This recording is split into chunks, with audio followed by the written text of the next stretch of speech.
Hello, everyone. It's Shane Kanto, your Wasteland Reviewer, and welcome to Lost in the Wasteland, my weekly interview show where I learn a little bit more about somebody else's perspective on movies.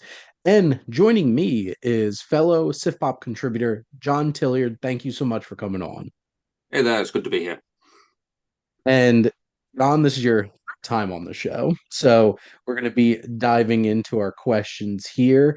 But let's get started. So this is always a fun one because I am certainly somebody who loves to just marathon movies when I have time off. But John, if you did have a whole day, what would be a theme of a movie marathon you'd want to do?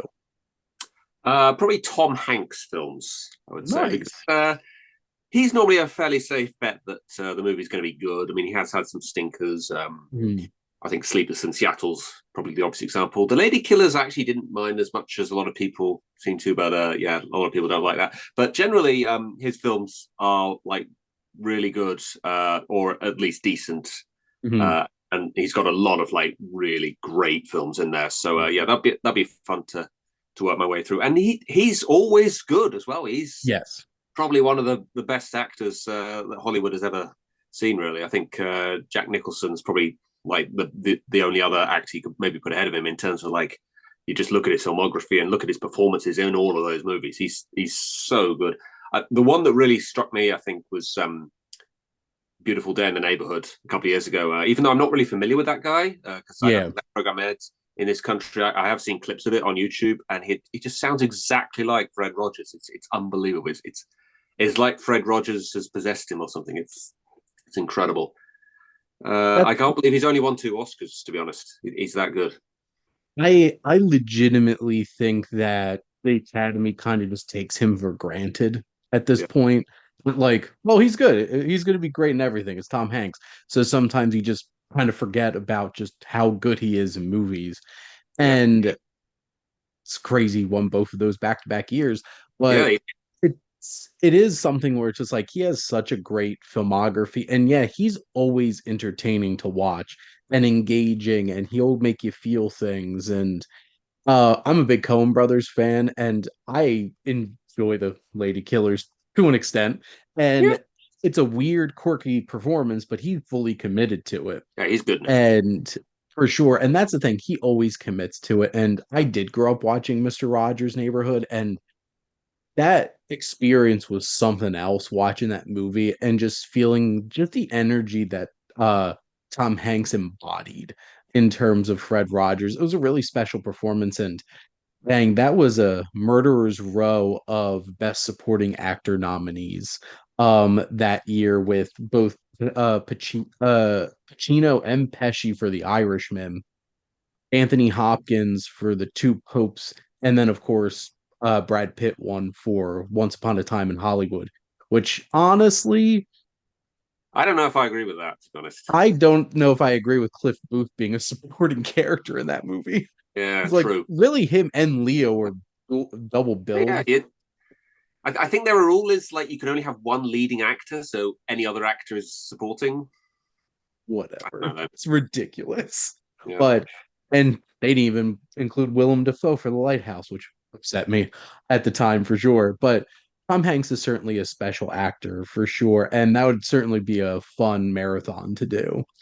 yeah. Now, imagine you have a friend who's never watched a movie before. What would be the first movie you'd want to show them? This is not dissimilar to a situation I find myself in actually, because I have Okay. a friend who does not watch movies very much. Okay. The one I really want to show him is Back to the Future. This one right, right here. Partly because it's just like my absolute favorite movie. Like Yep. it's number one on my top 100 list, and I don't think that's ever going to change.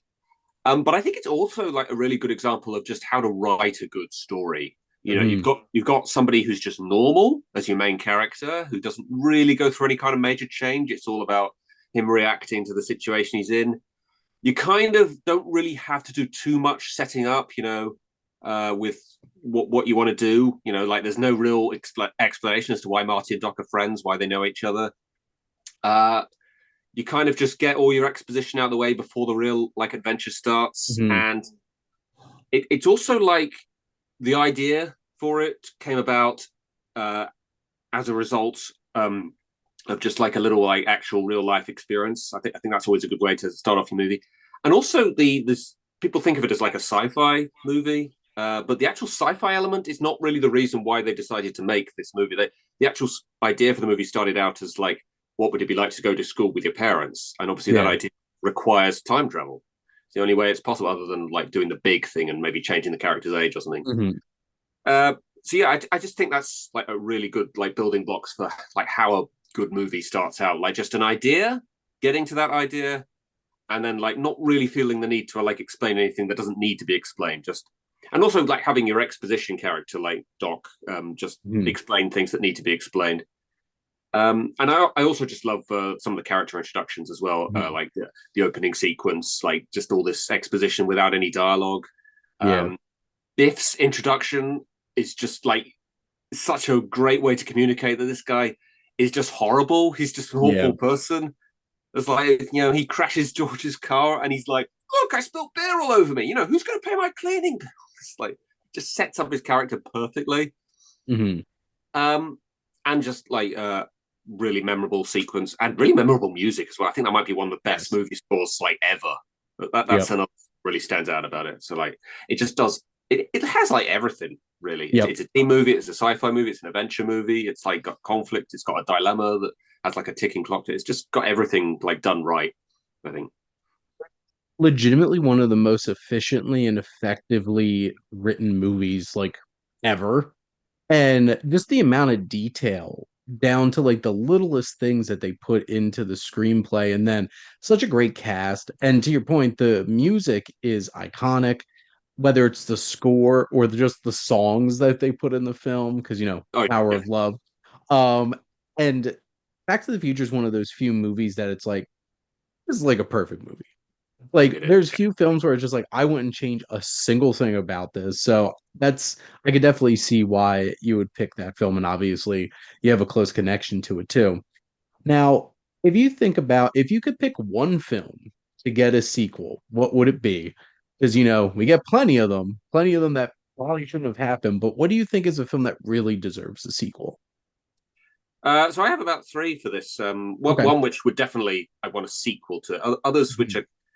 would kind of be interesting. One would be Rush, more of a spiritual sequel, because there was another British Formula One driver called Damon Hill about 20 years after Okay. the event of that film, who also went through a similar kind of back and forth season with his teammate Jack Villeneuve, and it was like a big emotional like thing when he won the world championship Mhm. at the end.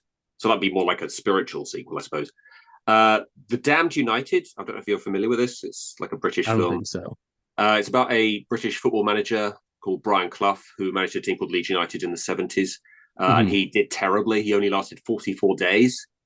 But I'd like to see a sequel to it because what happened to him after the events of that film were much better for him. He managed a team called Interesting. Nottingham Forest. They won. He got them promoted to the English League, the top flight of the English League. The next season, they won the English League. The following season, they won the European Cup, and the season after that, they won the European Cup again. So that would be just nice to see like the successful part of his. Yeah. But the one I really want to see a sequel to is The Truman Show. I would just like to see what happened next. It's Mhm. like the ending to that movie always bugged me. I always felt like it ended a little bit too soon. I want to see what Truman's reactions were to like because he was born in that alternate world. Yes. He's never known the real world. I want to see what his reaction is to actually what real life is like because he must like question like how much of what I've experienced here is true to reality. Like it could be Mm. none of it.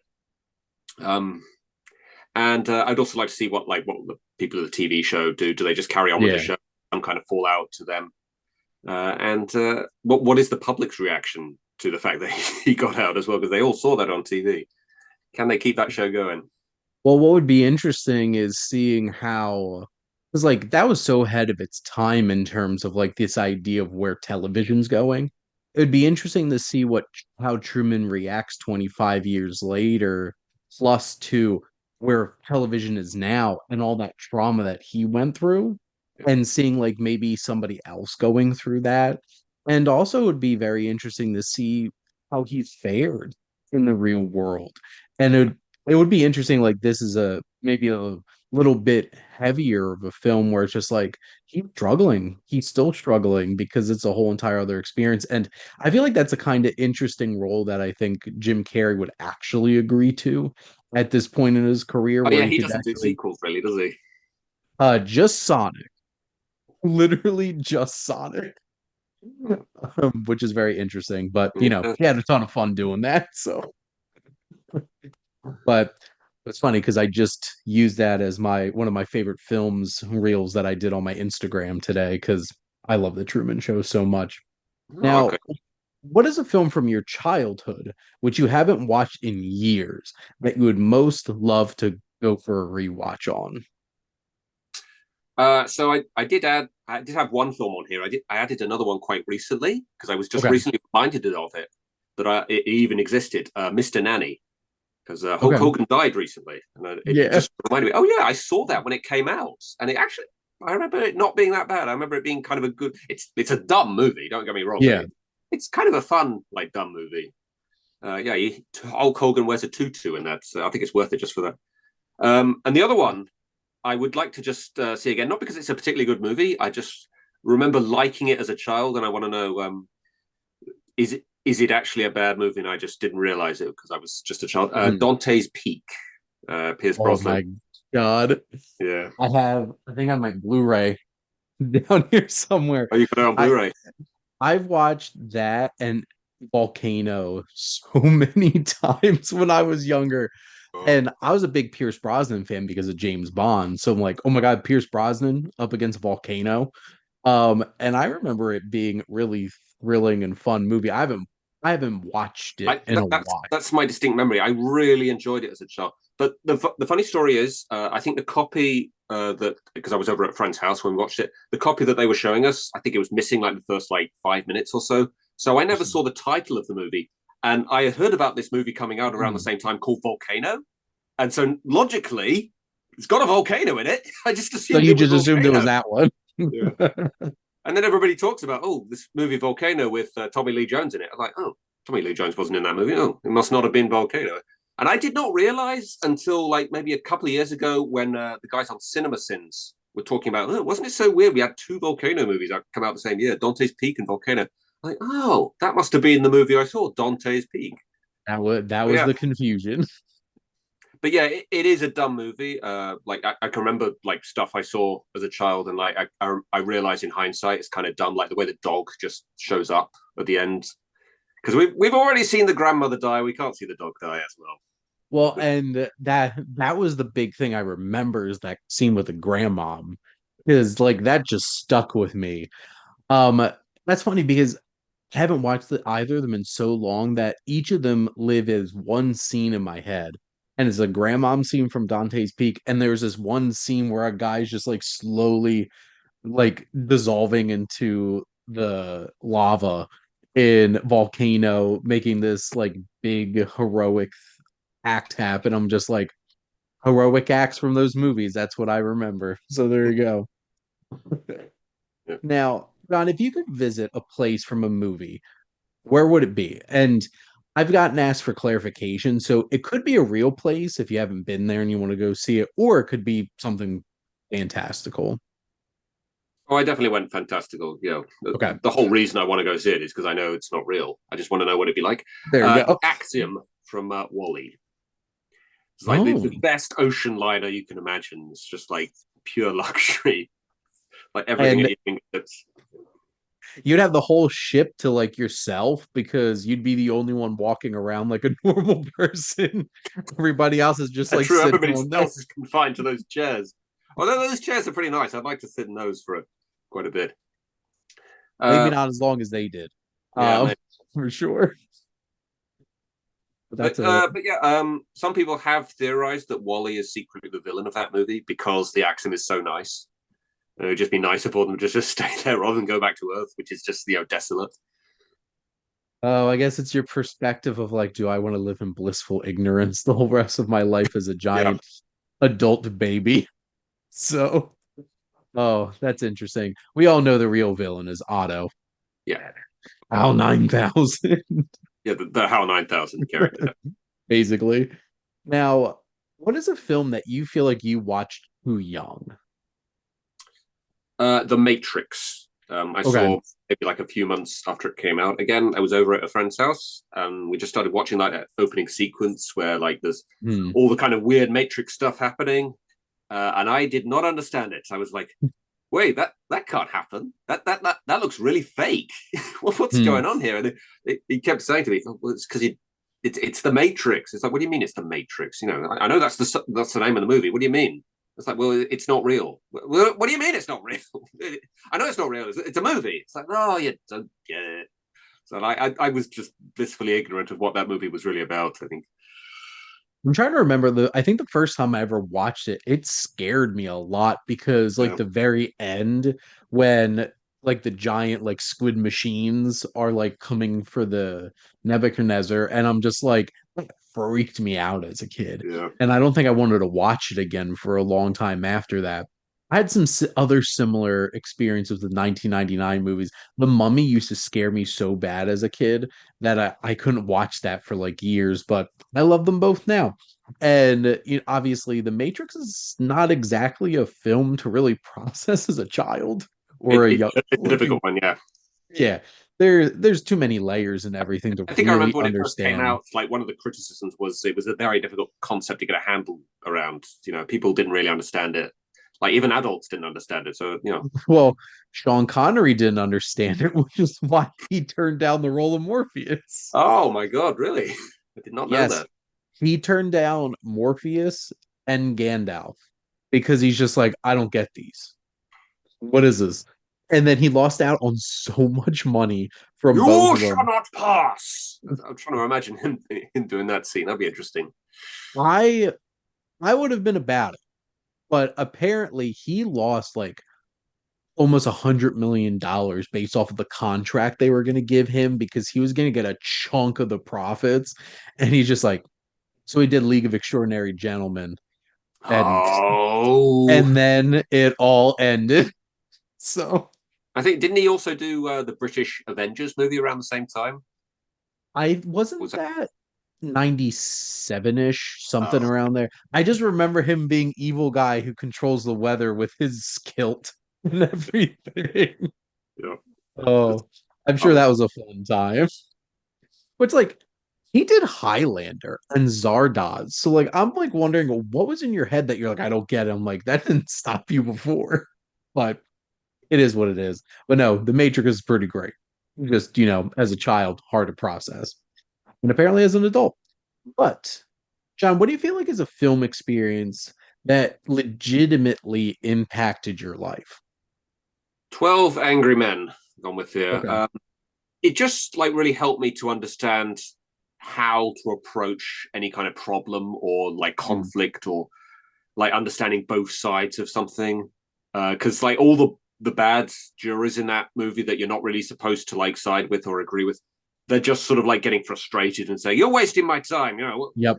"You're all idiots" or something. Whereas you know, Henry Fonda's character and a few of the others, they just like process like each side, like, you know, here's this argument one side, here's that argument one side, you know, let's consider is that legitimate? Is does that make sense or anything? Because like the thing people maybe don't quite get about the ending of that movie is they're not saying he's innocent. They're just saying that the evidence that we have is not strong enough Yeah. to the guy with the glasses at the very end. I think he's like the most logical of anybody in that entire movie. He's like he's not like trying to pile up any bunch of information Hmm. evidence, excuse me, you know, weighing up. It's not like weighing up pros and cons. You've just got to point at like, is there any evidence here that says he definitely did it? And he's sort of saying, you know, she saw him kill him. You know, we don't need to discuss it any further than that. That's what he's saying for a while. And then when he realizes that her eyesight has been compromised, he's like, okay, now we don't have that bit of evidence, so we have Hmm. to say he's not guilty. So that really was fascinating to me. That they're just weighing up the logic and like the process of the evidence, and just being very calm about it, and like not really getting frustrated or arguing at all. It's just about approaching it fairly and logically, and just asking the right kind of questions. And that's always the approach I've tried to take with any kind of debate. And you know, I don't want to get angry at anyone. I don't want to like say that anybody's right or wrong. I just want Mhm. to say what I think. Well, and I feel like so many people today, especially in the United States, could use a watching of 12 Angry Men to learn how to, talk to people, and actually process problems, because that is not how things go. And it's very important to remember that in the United States, you're innocent until they can prove you guilty. You have to prove guilt. And also, eyewitness testimony is trash, because honestly, the human mind is extremely unreliable when it comes to Yeah. our memories and stuff like that, which my wife got axed from a jury because she said that. So, Oh, yeah. So, if people want to get out of being on jury duty, just say that eyewitness testimony is unreliable, and then they'll be like, "Mm." So, but it's true. So, there you go. But no, that's such a special film. And I love that revelation with like him pointing out like the marks on the nose, and like she had glasses and stuff like that. Him trying to remember what movie he saw last week. All of those little details, and the cast is absolutely incredible. Also, the vibe of the guy who's like, I have a baseball game to go to. It's like, dude, some guy's life's on the line. You can yeah. watch It's not baseball like another time. it's just like petty theft or anything. It's murder. Yes. So I love baseball, but come on, man. So now, mixing in a little bit of television here. So, what movie do you feel like would you they should turn into a TV series? Groundhog Day. Maybe not necessarily the actual movie with Bill Murray, but just the concept of Groundhog Day, just reliving the same day. I mean, they have kind of done that with Russian Doll, but I'd like to see just like somebody like waking up every morning rather than because she resets when she dies. So I want to Yeah. see someone. The day resets when he goes to bed.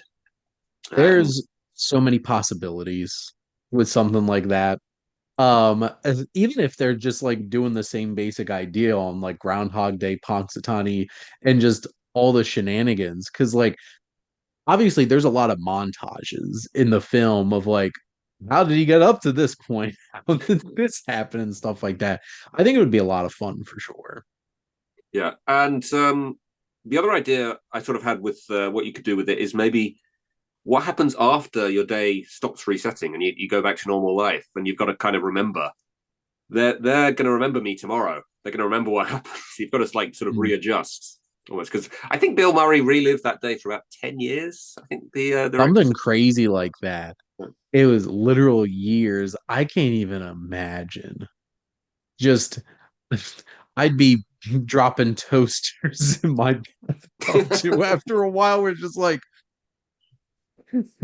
I feel like at that point it's just some kind of catharsis to just be like end this now, which I feel like the vast majority of people would snap and do their kidnap the groundhog and just drive off into the query moment Yeah, because I like don't think it would take me that long to want to just commit suicide. I think if it were me.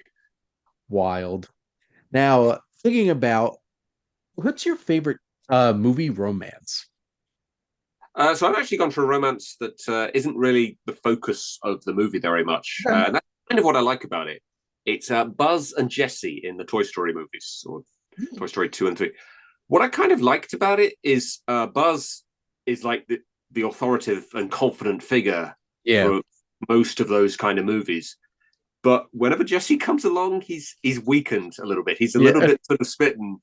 It's like and he's not quite sure what to do, and he gets a little bit insecure. It's kind of a good little window into how much like he really likes her. Mhm. He's attracted to her, like just how much he lets his guard down when she's around. And I do like how it's just like subtly hinted at throughout. So like Mhm. mostly Toy Story 3, and there's a little bit at the end of Toy Story 2. Like there's one particular bit that I really like giving us like a depth into his like attraction to her. Is like even when he's under Lotso's control, he's been reset. He still says at one point to Jesse, "I'm not going to be intimidated by your bewitching good looks." Like he's still attracted to her even when he's like Yeah. that. And then obviously after the escape from the incinerator, they are the only two characters still holding hands at the end. That's Mm. just a lot of like really nice moments between the two of them. I love during the whole credits part, um, where he turns the dancing back on him. Yeah. And just they have that whole entire dance is just so charming. That's such a fun moment. And such a nice way to like wrap that whole movie up with, coy Nazis and authoritarianism and near death and all that stuff and all the big emotional moments. Just having a fun dance at the end. Because I've heard some people criticize like that was something silly to give buzz for the movie. But I thought that was absolutely hilarious when they keep resetting him in the Spanish buzz. I thought that Yeah, was a great Spanish gag. Buzz, like I like to think that's like him finally having the confidence to confess his proper feelings for her. Yeah. Yeah, and Jesse Oh, sort of understands that that was actually him, not just like a different Buzz or something. yeah. Well, John, my last question for you, and this is a fun one I really like, is theoretically, you get hired to teach a film class. What would be the curriculum of your class? So Back to the Future. I've Okay, already talked about that, so don't need to say there that you again. go. Men in Black, just because I really like the setup for that movie because it's a really difficult kind of concept and idea to like properly explain, and they do a really good job in the first act of Yeah. like explaining what all that is about. Like you've got Will Smith's character who's kind of just normal, and you see Mhm. him reacting in kind of like the normal way to these bizarre and weird things. Yeah. So like he is like the audience in a way. He's seeing everything through our eyes and reacting in the way you'd expect, but he also like has like a bit of a good uptake on it and understanding of it. Like the shooting the cardboard cutout things sort of shows like his Hilarious. proper understanding of like Absolutely these aliens are not hilarious. actually bad just because of what they look like. So I Yeah. think that's a really good sort of setup, and it's such a cool idea, and they set it up brilliantly. And it's such a shame that the first movie is the only good one. That was such a great concept and idea, A and they lot of haven't fun with done the a good one. third one. The second one just kind of feels like a half-hearted like attempt to continue the story. But I know a lot of people hated the third one, so I'm all Yeah, about Jermaine Clement as Boris. But uh, anyway, and then the there's first one's incredible, so and then Up was another one. I think again the opening.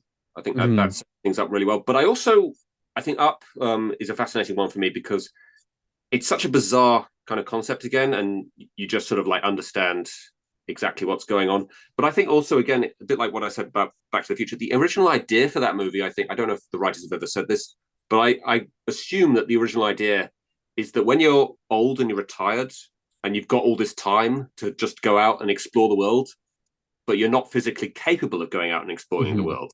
So what if you could actually do that without leaving your house? So I think that's just like an idea, and just you don't even like worry about the audience like Yeah. questioning the bizarre concept of it, or you just do it. Jurassic Park, because I really like the way that movie does not have a villain. It's just the dinosaurs. Like Hammond obviously has done a bad thing. Yeah. But he realizes that by the end. Definitely has good intentions. He's a good person at Mhm. heart. And Ghostbusters, again, for similar reasons to Back to the Future. Again, it doesn't waste too much time with the concept of the idea or explaining how any of it works. It just gets you straight into it. Uh, and again, that's another one that's kind of like a perfect movie. The way it Yeah. sets up, the way the story unfolds, I think. Which is wild because that was not the original intention of the original script, which was like this crazy 3+ hour giant epic film where like the Stay Puffed Marshmallow Man was the first act of the Oh whole wow! thing. And they Yeah. had and it was supposed to be a world full of Ghostbusters. Like, and they were like the Oh ragtag well, that was crew the of the TV show then. yeah. They So turned that like into. they had to refocus the whole entire thing because like Dan Aykroyd had tons of ideas for that, but a lot of these that you picked up, like these are some of the most perfectly executed sci-fi movies. Just throwing them all out there from like the 80s and the 90s for sure. Yeah, that's it. That's all of them. I would take this class. This sounds like a lot of fun. And the thing is, they're all really well-made films too, where you can really dig into filmmaking and stuff like that, but also your students will have fun because Yeah. these are fun movies too. So that would be a lot of I like I said, I would take it for sure. But John, I always like to wrap up my shows, have my guests ask me a question. So what would you like to ask the Wasteland Reviewer? So this is kind of a difficult question to summarize, but it's like those moments in movies where there's like perfect, like dramatic or comedic timing. Like a character Mhm, will say, "Well, where is he?" And then he immediately enters the room, or somebody says, mhm. "I'm sorry, but I had to do it," and then the police immediately show up that second, or something like that, or like the way things like for perfect comedic timing as well. That's Yeah. another like does that bother you the way that things just like are timed perfectly in movies, like dramatic timing? Because is it just a little bit unrealistic sometimes that it would just be timed perfectly like that? Well, and you know, I feel like on some level, we all realize we're watching a movie. Yeah. And like I'm generally not the kind of person to be like, unless it's like really egregious to complain about a movie for feeling like a movie. Like I love Wes Anderson. None of them feel like real things happening. And like there's filmmakers out there that like their whole entire shtick is like, you're watching a movie. The timing thing is I think it depends. Like if you're making a comedy and the whole entire end game is to make people laugh, you accomplished it. Most comedies, you're not going to think too deeply into like, did that make sense? No, you're too busy laughing. So like, especially in like a comedy, it really doesn't bother me. It's funny because, and I'm not going to say much about it, but I had just seen Weapons last night at a press screening, the new film from Zach Krieger, who did Barbarian and stuff like that. The biggest twist of this movie is that it's hilarious. There's so many moments that are like unbelievably impeccable comedic timing for things, and it laughs so hard. And then, watching The Naked Gun recently and just the stuff like anything that like Abraham Zucker did, everything feels like it's setting up for a gag. But that's also the charm of it. They're also dumb. They're Yeah. silly. They're not supposed to make sense. And you're just supposed to have fun with it. I guess my answer to your question is it depends on the context. Like if Yeah. I'm like in like a really dramatic movie and it's supposed to be feeling very naturalistic and stuff like that, that's where you notice where like, well, this kind of feels like a movie and a little too staged when so much of this movie felt like we were experiencing something real. I'm not going to complain about that in like a Naked Gun movie. No. Actually, I expect it. I expect at any given moment the best gag ever is going to come out of nowhere and just like. So I think it when it comes to films that like the whole entire point is supposed to get like a laugh out of you or a scare out of you and stuff like that, I'm not really bothered by it. But I think it becomes glaringly obvious in certain types of films if like you're really trying to like make something conveniently happen and it takes you out of the movie. So I guess my cop out answer is it depends. It depends on the situation. But no, so I hope that was a satisfying answer to your question. Yeah. But Yeah, yeah, that's fair enough. Yeah, definitely with a comedy, that the perfect timing is kind of the joke, I suppose. yeah. But yeah, Like it dramatic timing wasn't does get me sometimes. It does seem like a bit of a cheat. um and some movies go for the complete awkwardness of it not being perfect. And something like Friendship that came out earlier this year, where the whole entire idea of this movie is everything is awkward and uncomfortable, and it's not perfect. And you're just like, that's part of the cringe, just discomfort of watching it in the first place. Okay, that sounds very British actually. It's kind of a British style of humor, that kind of awkwardness, That's uh, what's funny is I love British comedy like cringe a humor. I lot. think Like like I have, it's funny because I grew up with my grandmom loving like British television, and the amount of hours that I've watched like Are You Being Served or Keeping Up Appearances and stuff like that, or my grandfather loved Benny Hill and stuff like that. And I do enjoy like really like dry British humor too. Yeah. for sure. And that's the thing. It's very interesting, like what makes people laugh in different contexts and stuff like that. But no, friendship is that like Tim Robinson, his whole entire shtick is making you feel unbelievably uncomfortable to the point of laughter. And and friendship nailed it, sure.